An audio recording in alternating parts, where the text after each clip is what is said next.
Hi, my name is Karen Holmes. I'm the founder and director of the World Peace Organization for the One World Government. There was just a news article in the media about the problem with trying the rioters because President Trump basically called them and incited them to violence.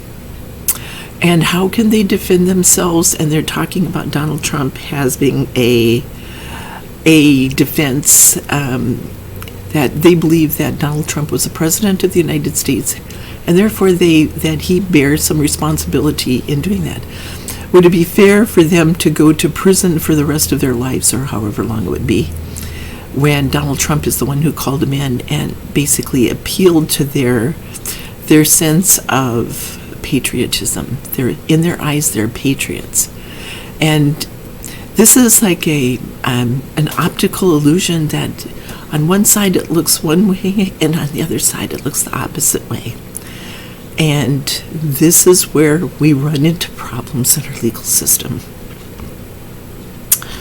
But there's another problem that is much larger than this. And therefore, let's say we're talking about a letter of the law and the intent of the law. And the intent of the law, you could say, is to protect the U.S. government, our democracy, basically, with its norms and institutions. But what happens when the President of the United States is not standing on the norms? How do we know what to do under those circumstances when he's, let's say, gone rogue? Okay. Now, if you look at this situation, we have another situation that's parallel to that got our country into problems. Now, stepping back for just a minute, I'm going to say that our government, the U.S. government, has 60 failed policies. So we are going to be looking at 60 different places where there's failed policies. And now, let's look at this failed policy, this particular failed policy. Okay. The U.S. government has relied on revenge, as I said in my previous one today, as a way to gain control, power, prestige, natural resources, strategic locations around the world. We've toppled governments. We've have a history of toppling governments. Regime change, it's called. Okay, but what happens in Iraq was there were no weapons of mass destruction, so it backlashed. It's always gone, these policies always go against universal law, and there's always a backlash. But when there's a backlash against somebody, when somebody plays a power game on an innocent person, it immediately backlashes. This is what happened to collapse let's say, when Jesus collapsed the Roman Empire. He didn't have to work with the zealots and come up with some military strategy to overpower them, because there was no way to do that. But when the existing structure of the Hebrew faith, the Jews, supported that idea, worked together, there was a immediate backlash and a collapse the power of Rome. But he didn't do that with the idea that he was going to use military strength to do that. Okay, so the same thing happened with the preemptive strike on Iraq, and in subsequent posts, I will explain about each of these, why it goes against the law. But what happened on a parallel basis between George W. Bush and the preemptive strike on Iraq to topple Saddam Hussein, because it was an act of revenge against Saddam Hussein, character defamation campaign. It's the same thing that's happening with Donald Trump and the same power structure, only this time basically it's not against another country, it's against our own country. It's an act of revenge against Barack Obama, the Clintons, Joe Biden and Hunter Biden, and a whole structure, the democratic structure that is basically, this is a problem because of Armageddon. It's the idea of whenever somebody stands on the principles, it affects the power structure, the security and support of somebody who relies on the existing structure, and they go down.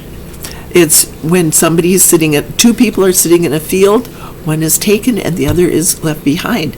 So the people who stand on the principles are taken and they function on a higher level, not exactly like, well, we're doing things right, but basically, I'll explain that later too.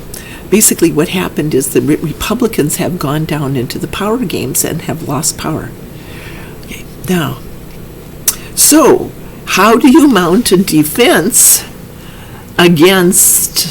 for those people who believe that they were defending the country and they actually were perpetrating a crime, but they were functioning based on the U.S. government, on the President of the United States telling them that they needed their help. Militias, isn't that how the whole idea works? That when somebody in power in our government says, rise up, if the Defense Department and the National Guard are all working within the structure, but outside the president, it's like, where does everybody's loyalties lie? So this is where our exit strategy for Iraq comes in, and how it separates out all of these ideas. So what it's going to be is there will be a battle. There will be the battle that everybody is looking at, but it will not be where all the Trump supporters are going to rise up and take over state capitals, and they're not going to assassinate people. Basically, what we're going to do is create this protocol for addressing this same issue. And the same thing happened, let's say, with Russia moving into countries, hostile takeovers of a country. And the United States has done this many, many times. We did that with Iraq. And people just look at it and say, okay, so when George Bush called for,